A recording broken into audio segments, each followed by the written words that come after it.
very big on bridging those two skills together. So. Okay, and our next question is one that I'm very familiar with, because we all try something sometime that doesn't go quite the way that we planned. I know that when I was in training for my literacy specialist degree, I picked out a book because the child's mother, she was a first grader, and the child's mother told me that she loved Dr. Seuss, and I said, oh, well, has she read all the places you will go? And she said, no, you know, you should bring that. And so I took it. And in case you don't know, it's written at a 6th grade reading level, and she was in the 1st grade.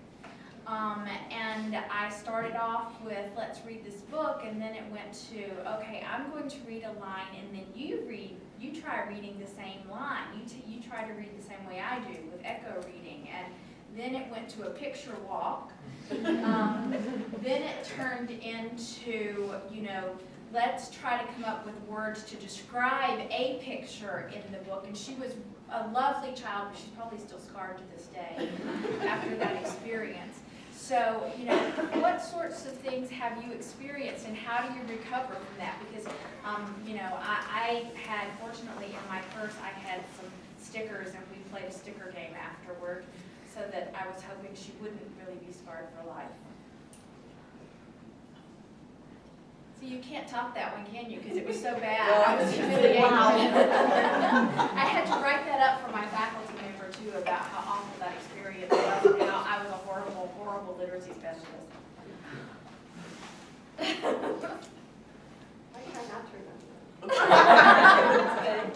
I just go, that didn't work, let's try something else, and I really don't remember. Yeah, I kind of, I'm like you, I sort of set things aside. I think it's understanding what your own failure quotient is. You know what that is? How many times can you fall on your face and get back up? Okay. And that happens a lot when you teach. It really does. That didn't work? Okay, fine. Let's go to plan B, plan C, plan D, whatever. You just keep trying. I mean, I know that there were times that things just didn't work. So you just hold up and try something else. Right then and there. Because you have no choice. And it is interesting with the high school students, because you do have to admit that you've made a mistake. Oh, yeah. And they're going to recognize. And be honest about it. I was going to say, you have to say, okay, you know what, guys? This was the wrong thing to have you read today. We're going to put this aside. Let's pull out something else. And like I said, I always have those journals, so that's usually my time killer. If I need to say, okay, you know what? I want everyone to take 10 minutes. We're going to do a free write, and Mrs. Brown's going to go look at her pad real quick. You know, I actually had a lesson, not really bomb entirely, but last year when I was being observed, I definitely overplanned and didn't figure the students would get quite as lost as they did. So I actually had to admit in front of my administrator halfway through the lesson that this was not quite going to work and we were going to change. And actually she wrote it up very nice that I was flexible enough at my job. So, I mean, she was very gracious with that. But you have to just tell them this is not working, we're going to change, and my suggestion is always have something as a backup. Like I said, I have those stations they can always go to, have a notebook, and just, you know, teach them free writes are great. You know, it gives you 5-10 minutes to kind of collect your thoughts and try to come up with something else. So always have that bag of tricks, stickers in your purse. High schoolers like stickers, so it would work. They do. Yeah, just all your students like them. And gum, yeah. Yes, and you get very creative when you realize that you've been a complete disaster. Yeah. But yeah, how can we write that down? Okay, so let's switch gears just a little bit because look how far we've come already tonight, and we have not mentioned the Common Core. So how has the Common Core changed the field of literacy in positive and or negative ways, in your opinion? I don't see it as the threat that many of my colleagues in other districts see it. And maybe it's because we're allowed the flexibility and to look at the standards that have been written for the Common Core without being forced into modulars, module programs. But taking a good hard look at what is there, what's being offered in the standards, and then looking at what we've already done. And then seeing if we can work with what's there. Much of that material is pretty good. The standards are great. I have no argument. We're not into modules, but we are all into standards. We don't see it as a threat. I don't see it as a threat. Yeah, we don't see it as a threat. We do modules in middle school, we do not do modules in high school. It's actually created a stronger bond between the English, math, science, all the departments, saying, well, how am I going to do that in my English or my science class? You're a literacy person, you just do it in your class. But we've actually gotten a stronger bond because I have a lot of nonfiction in my program, so I can, if they're doing earthquakes, I can have the kids read earthquake books, and see what standard it aligns to for earth science. And it's just, I think it's actually helped. Sometimes the implementation isn't quite right at the state level. We're doing fine in our building. Yeah, the theory behind Common Core is excellent. The implementation is lousy, but you'll see that in everything. Our K-8 students have the modules that are mandated. They have to do them. It is given as an option for our 9 through 12. This year, we did have some 9th grade teachers attempting the module. It's okay. I was speaking to someone in another district who tried the modules last year. She said that there are parts of the module that she likes and parts that she doesn't like, but unfortunately you cannot figure it out on paper which parts are going to work. You have to kind of have that guinea pig year of doing the entire thing. It's very scripted. It takes you through step by step of what you have to do. And then she said, from now for her second year, she's all set. She's like, I know exactly what I want to do. I'm going to do this. I'm going to do this. But she couldn't even say, like, to me, all right, Erin, I want you to do lesson 1. I want you to do lesson 5, because I really have to experience 2, 3, and 4 to understand how I can do lesson 5. So I think as teachers try it and get through it, they'll figure out a way to adjust it and modify it. I don't know if there probably was a much better way to implement it, but the way it's here now. Do your districts require the Common Core Regents of your students? Do they have to take that? No, not yet. I know it's being phased in. Yeah. Union Endicott gave both the Common Core Regents and the traditional regents last June. Apparently, that you only have that option of doing it 1 year, Right. of giving both of the exams. UE decided to jump right in. So this year we are only giving the Common Core Regents and stuff. So that has adjusted some of what you have to teach, because the traditional regents had the critical lens piece where you were given a quote and you had to connect the meaning of that quote to 2 pieces of literature. The Common Core Regents does not have that. The Common Core Regents has an argument piece where you're given several different texts and you have to give both sides of the argument, obviously favoring one side of it, and you have to pull the evidence from the different texts that you are given. Very similar to a DBQ, if you're familiar with the document-based questions in social studies, that piece is very similar to that. And then the third part of the Common Core Regents has them reading a passage, usually a speech, and pulling out a literacy element from it. How is conflict used? How is characterization? That's a little bit more challenging for the teachers to figure out, because they're giving you a speech or a memoir. We've only had it for a couple of years or a couple of tries, so we don't know if they're going to continue with this theme, but you're used to teaching those skills with fiction as opposed to nonfiction. So it's a little bit more challenging. They're coming at, the teachers are leaning more towards rhetorical devices. Ethos, pathos, logos, trying to incorporate those as literary elements into the memoirs. So it's adjusted some of our teaching and what we have to do with the students. And this year, since I have the seniors who now have to pass the Common Core and haven't had as much instruction with it, it's become a little bit more challenging for me to help them out. We've actually just given the 11th graders a practice version of that for us to look at as their SLO. And the one thing we've discovered is that the reading time for our Regents level students is so long that for the 4 documents for part 2, for example, that they don't finish the writing part in the amount of time that's been allotted. And it's difficult for them. Even the honor students are struggling. I mean, they're used to reading things thoroughly, and they don't have the time to do that. Right. And that is a challenge for the struggling readers to try to get through this. It's hard for them.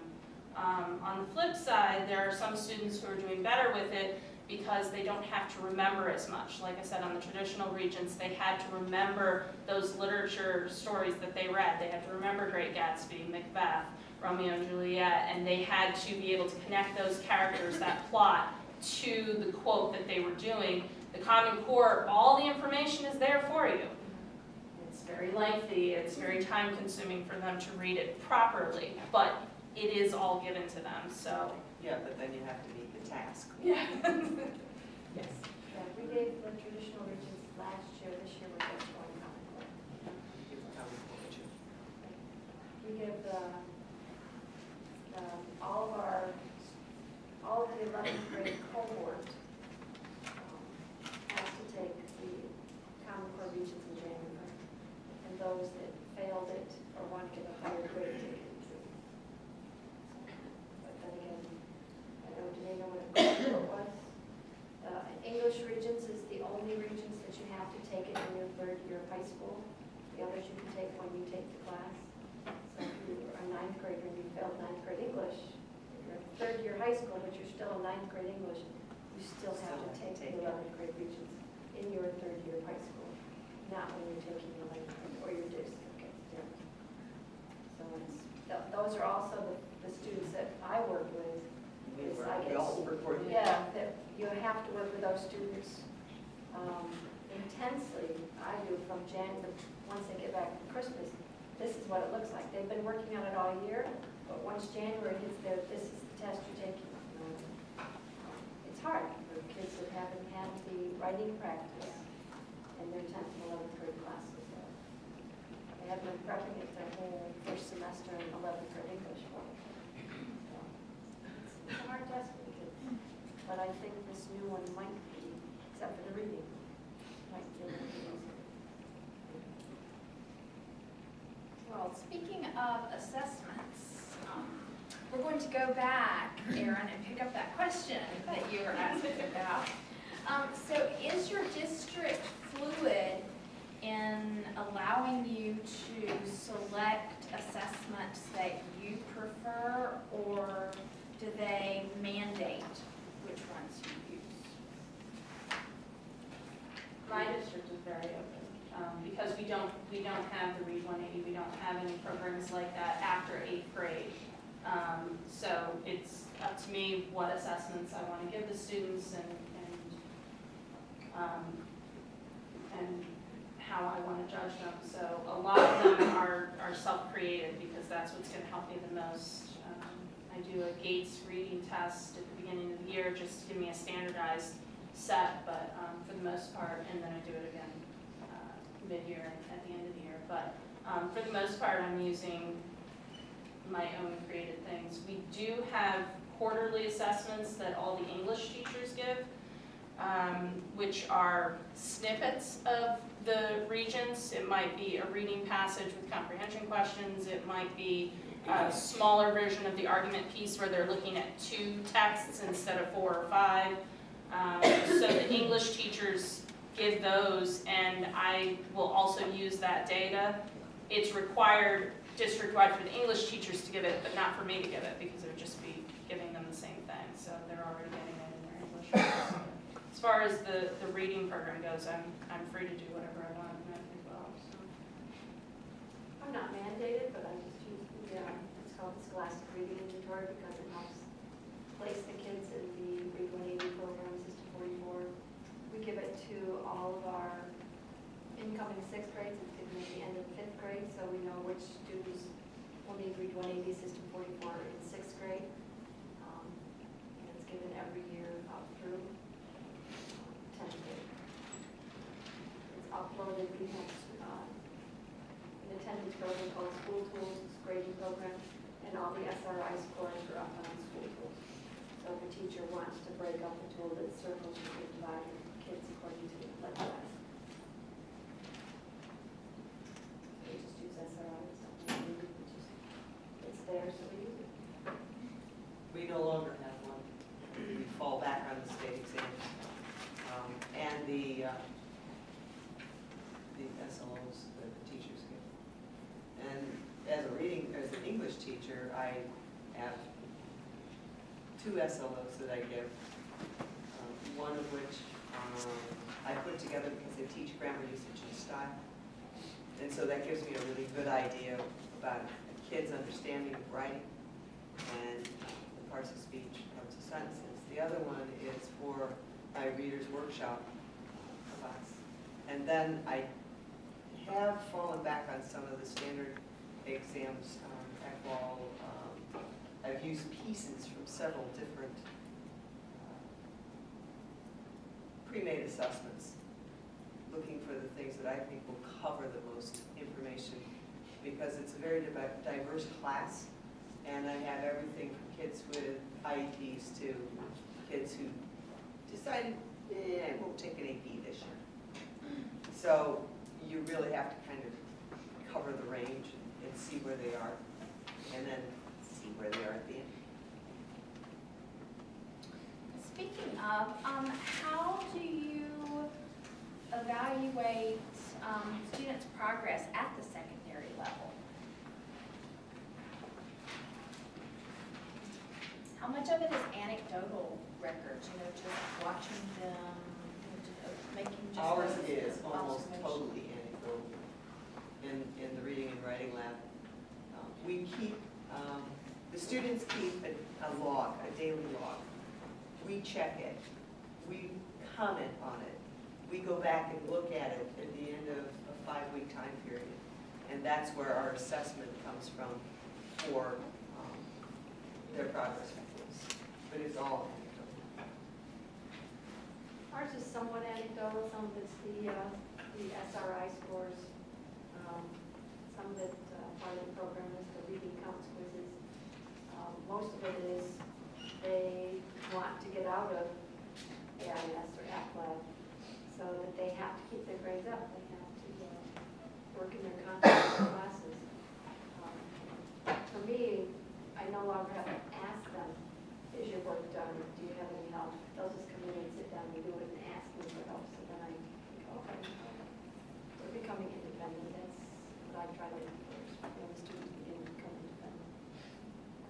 Yeah, mine is mostly anecdotal, but again, looking at their English and social studies averages, if they're showing progress in there, chances are they're showing progress with me as well. And we're able to move them towards exiting the program, just to monitoring them. So. Here is an unusual question. What is your advice about getting students excited about becoming literate citizens?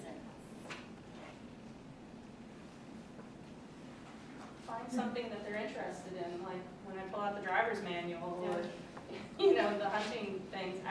Definitely finding what they're interested in. The first assignment they have in their notebooks is to write to me a little bit about themselves, about their family, about their friends, about their interests.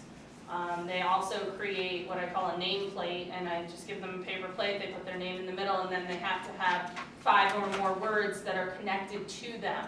And then the next day they have to explain why they put those words on their nameplate. And those nameplates go up around the room, so everyone's going to see them who comes into the classroom, so they tend to take them seriously. And so I find from there what they're interested in, and that's what I'm looking for when I'm looking for the magazines and the graphic novels and the news articles and the current events that I can pull out. And so they see books and magazines and notebooks all over my classroom, they know I'm excited because I'm in there all the time surrounded by all that literacy. So, I mean, showing them the enthusiasm and connecting with them with what they like. Yeah, you have to develop a rapport with them, find out what they like, find out that you do boxing outside of school. I didn't even know there's a boxing team in there, but. So now I have to go looking for a book about boxing. You just have to sit down and now that I'm thinking with that, one of the question, lesson that bombed was that I was being observed and the kids all of a sudden just went off on this tangent. And it was a lower level group, and part of my lessons are to have the students engage in a meaningful conversation with other people because they don't always carry on conversations with people. And I told the administrator, I said, I never know when it's going to happen, but every once in a while we have a very nice discussion. And that was one of the days, so I didn't teach anything that day, we just carried on the conversation.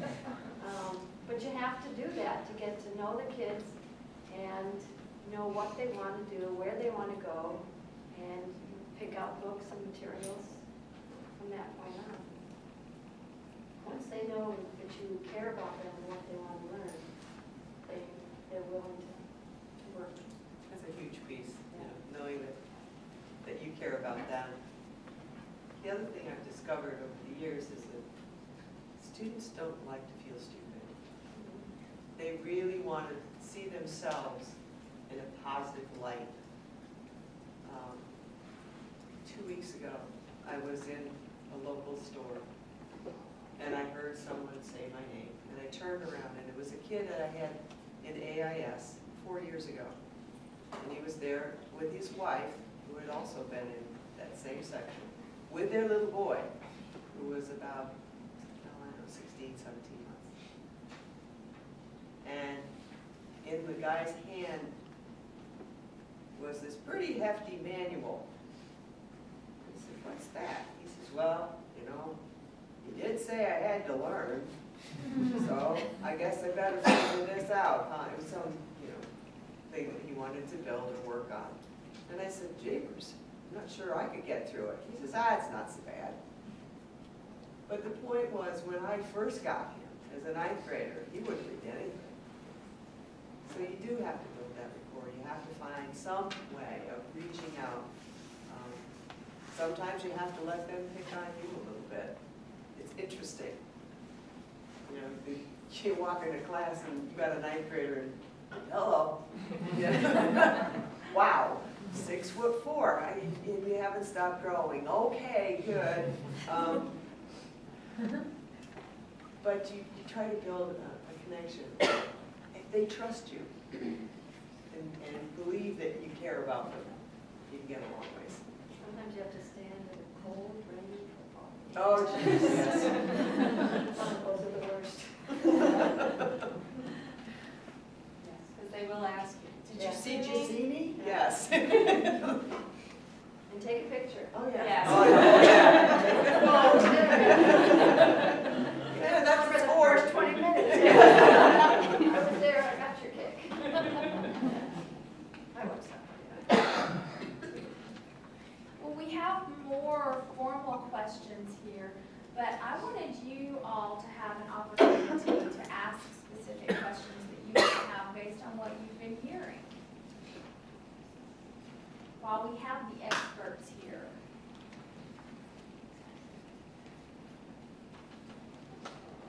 Well, you say you're spending all this time getting to know what they're doing in their other classes and trying to match. So the part every teacher loves is how much planning on average per week do you figure you do to match your lessons to what they're doing in all these various groups? And a lot, yeah. It's not just 0 through 9 I sleep for series. 6 hours. Yeah, I was So going take to say 6 hours 6 a day hours out, enough, yeah. and then add up the rest. You do, you spend a lot of time planning. It gets a little bit easier with each year that you're there, especially if the teachers try to teach similar things from year to year. so you're not adjusting quite as much, but you have to spend a lot of time planning and a lot of time coordinating. You don't have to, it's just better for the students if you do. So. Well, it's better for your sanity as well. I mean, my district, I could create an entire curriculum if I wanted to. I wouldn't have to coordinate with anything, but it just doesn't make sense to do that because the kids have to pass their English, they have to pass their social studies, they have to pass the state exams. So I may as well become well-versed in all of that because it's going to help them, it's going to help me, you know, so. Like we said earlier, the school day doesn't start till 7:45, and I'm usually there at 7 o'clock in the morning. Same here. So, Until. you know, I've gotten so, if I'm not done at 4, I'm done at 4. I just go home. Wow, you're great. Yeah. It'll be when I get there. May not be fine for the entire day, but I've got a week ahead this time. Wow. I pick one day out of the week. Wednesday is my flexible day. I have 4 children, so I have to coordinate my schedule with them. And my husband is a truck driver, so he's not home every day. So Wednesday, he is home. Wednesday is my day I can stay at school. I can't get there early because of dropping off my kids and stuff, so I stay late on Wednesdays, and there are certain days, you know. Today, I had a couple things I wanted to stay and do, but I put it aside. I'll do it during my break tomorrow, and you know, it'll be there, like you said, and you get around to it and stuff. But it helps if you can structure your time. It helps if you're not there from the crack of dawn until the custodial staff is kicking you out, and it also helps if you are not taking everything home with you every night, which I was doing, and you may do your first couple of years, but I was taking it home with me every night, feeding the kids, doing their homework, putting them in bed, and then I got to bed at midnight, 1 in the morning, after, you know, looking at lesson plans, grading papers, things like that. So, but you'll figure out a schedule, you'll see what works best, and Like he says, it'll probably take you a couple of years. yeah. Don't lose heart. It does take a while, but once you've got that core understanding of what's going on in your building, then you can allow yourself the downtime that you need. And you need it. Count on it, you need it. Yeah, I used to spend my lunchtime like trying to take a bite of a sandwich, type up a lesson, run to the copier, send out copies to BOCES, you know, Stop doing grade that? the paper. I have. Like I said, you have to find that time to sit down and eat lunch. You know, it may not be the full 30 minutes that you're sitting down and eating lunch, but you do need to try to carve out 15 or 20 minutes to sit down and have that conversation with the other teachers. You'll end up talking about the students. You'll end up talking about the curriculum. You are not going to spend the entire time just chit-chatting about the weather. You will be learning and experiencing. So it's important to find that time, go to the cafeteria, work with the other faculty and stuff, so. Anybody else? I have a question for Gwen. I think it was Gwen. Gwen, I think you said something, but I didn't write it down because I wasn't taking care of everything that you said. But after 5 weeks, or maybe it was past that, something about, I thought you said 65%. 65% of our students that were originally scheduled for us have the option to leave. Because they've met that 85% Yep. in their. Now, not 65% don't leave, but they have They that have. option. But then again, we have another 40, 50% coming in, you know? Because the kids that were riding on their laurels from before suddenly do one of these. We don't get quite as many when they come back in, when the next crew comes in. So it evens out over the year. And our first, the beginning of the first semester is this glut of students that we're just scrambling to keep up with. The same thing happens at the beginning of the second semester, just not quite so heavily. But the numbers even out after a while. And you guys have to monitor them after that, yeah, because we have to do the same thing after they exit. We have to monitor them and make sure that they're not slipping too far below. We actually sit down every 5 weeks with a complete list of every student that we service and all of their grades and take a look at how they're doing across the board. Yep, it takes a few minutes. It's worth it though. All right, well, I just want to say thank you to all of you for being so incredibly attentive. Y'all are the best. You know I think you're the best. And you're the reason that we're here. You're the reason that we are actually having this discussion. You're the reason that we all are here getting to work with you, and that just means the world to all of us. Thank you to our faculty in the literacy department for being so wonderful, and being so supportive. Thank you for being here. And a very, very special thank you to our experts here for coming and sharing their expertise and insights with all of us, because, you know, they're doing this every day, and they're the ones who can really have it come to life for us in a way that we wouldn't otherwise. So thank you, ladies, so